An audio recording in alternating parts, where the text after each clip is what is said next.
Bismillahirrahmanirrahim. Ketemu lagi dengan saya Utsman Al-Ghifari ya. Kita kali ini akan bahas selanjutan tentang bagaimana tips hidup sehat, hidup bahagia, rumah tangga rukun dan damai berkah dunia dan akhirat yang diajarkan oleh Allah Subhanahu wa taala masih dalam Al-Qur'an surat Al-Imran ayat 134. Yang keempat ya, yang pertama selalu beristighfar, yang kedua istiqomah ibadah, yang ketiga jangan ada marah, dan yang keempat supaya hidup rukun, bahagia, sehat walafiat dan berkah dunia akhirat adalah walafina 'anin nas. Jadi orang yang pemaaf. Kalau kita jadi orang yang pemaaf, hidup kita tenang. Gak ada untungnya jadi orang pendendam. Gak ada untungnya jadi orang sikit-sikit sakit hati. Sikit-sikit sakit hati. Sakit hati kok sikit. Berarti hatinya kecil dong sikit ya. Maka tak ada untungnya kita menjadi orang yang pendendam, tidak memaafkan. Cek dalam diri kita. Apakah kita tidak punya salah? Apakah kita tidak punya dosa? Kita tidak memaafkan orang lain. Apakah kita mau kalau salah dan dosa kita tidak diampuni oleh Allah Subhanahu wa taala? Salah dan dosa kita tidak dimaafkan oleh Allah Subhanahu wa taala. Maka jadikan diri kita orang yang pemaaf. Ini perintah Allah. Allah ngasih perintah walafina 'anin nas. Jadilah orang yang pemaaf mulai sekarang. Yuk buka lebar-lebar hati kita. Hilangkan segala dendam. Ya, nggak ada manusia yang sempurna. Jangan hanya gara-gara sikit kesalahan yang dia lakukan karena mungkin keadaan, kebaikannya, ilmunya semua terhapus, dianggap hina sehingga tidak ada lagi tempat untuk dia berdakwah, tidak ada lagi tempat dia untuk melakukan segala kebaikan. Langsung diponis jelek, nauzubillahi min dzalik. Siapa kita? Allah saja Maha Pemaaf. Allah saja Maha Pengampun bagi siapa-siapa hambanya yang mau datang meminta ampunan kepadanya. Lalu kenapa kita jadi orang yang pendendam? Jangan pernah kita jadi orang yang pendendam karena tidak akan masuk ke dalam surga.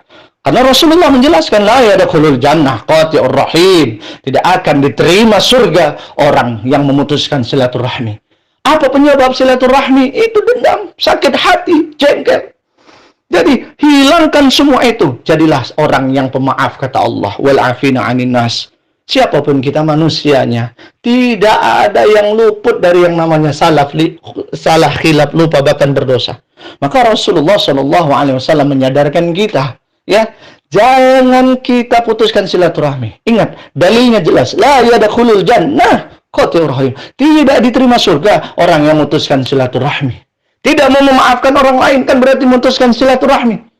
Iya Pak, aku pokoknya aku masih mau bersaudara sama dia, tapi aku kalau suruh cakepan sama dia nggak mau. Kalau suruh negur dia sama aja, itu putuskan silaturahmi. Ya, tidak boleh apapun alasannya. Maka sadar kita, ya, sadar kita. Ya, Allah sudah ingatkan kepada kita wal kadhiminal ghaiza wal afina 'anin nas, jangan marah dan jadilah orang yang pemaaf.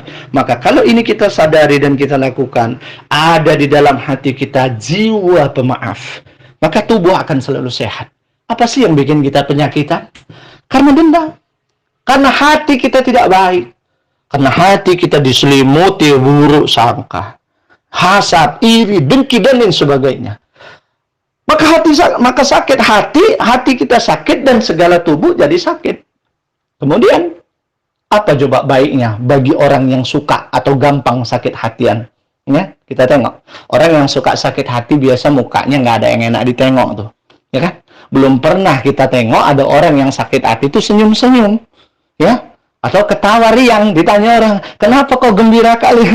Aku sakit hati ya sama si Fulan, gila namanya, ya?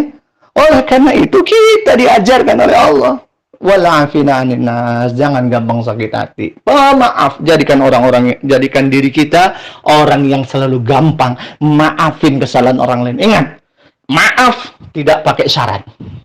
Ya, udah maafin aja ikhlas. Ya. Kalau maaf pakai syarat, aku mau maafinmu dengan syarat, ya, kau bawa ayam, bawa ini, itu bukan maafin. Kalau udah ikhlas maafin karena Allah, selesai. Jangan kita pikir nanti diulangnya lagi gini, itu udah urusan dia sama Allah, ya. Maka yang penting ikhlas saja, maafin kita, ya. Kemudian apalagi ruginya orang yang gampang sakit hati, selain mukanya nggak enak ditengok, ya kan, ya. Orang yang sakit hati menyimpan penyakit banyak, maka tak boleh, dilarang nih, ya. Maka Allah kasih tips itu supaya kita sehat walafiat, hilangkan rasa sakit hati. Jadilah orang yang pemaaf. Ini yang terbaik, ya kan? Karena orang yang baik bukan orang yang tidak pernah bersalah dan berdosa, tapi orang yang baik adalah orang yang mau menyadari salah dan dosanya dan terus memperbaikinya. Terakhir, orang yang selalu sehat walafiat, tipsnya diajarkan Allah, tips untuk hidup sehat walafiat, rumah tangga barokah, rukun dan damai, bahagia dunia dan akhirat. Wallahu yuhibbul muhsinin. Allah suka sama orang baik. Maka selalu berbuat baik. Berbuat baik yang terbaik, ya. Sama istri. Jadi infak yang terbaik, sedekah yang terbaik kata Rasulullah itu sama istri. Jangan sama orang lain baik, sama istri pelit. Nauzubillah. Sama anak-anak pelit, tak boleh. Nah, ini tipsnya. Jadi ketika kamu dibahagiakan Allah, bahagiakanlah rumah tanggamu, bahagiakanlah istri dan anak-anakmu, bahagiakanlah orang tuamu, bahagiakanlah saudara-saudaramu. Ini yang diajarkan Allah. Tidak ada manusia yang tidak punya masalah. Tapi kita terus merenung dalam masalah itu nggak solusi. Yang terbaik adalah bagaimana kita selalu berbuat yang terbaik. Itu saja. Ya, perbanyak ibadah, sayangi keluarga, insya Allah Allah akan datangkan rezeki yang nggak disangka-sangka.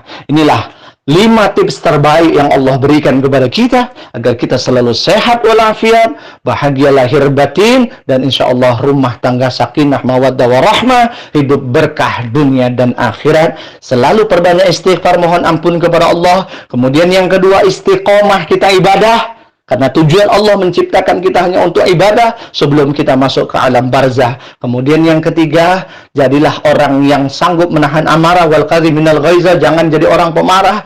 Kemudian yang ketiga, yang keempat adalah orang yang selalu memaafkan kesalahan orang lain, dan yang kelima selalu berbuat kebaikan. Insyaallah mudah-mudahan bermanfaat. Assalamualaikum warahmatullahi wabarakatuh.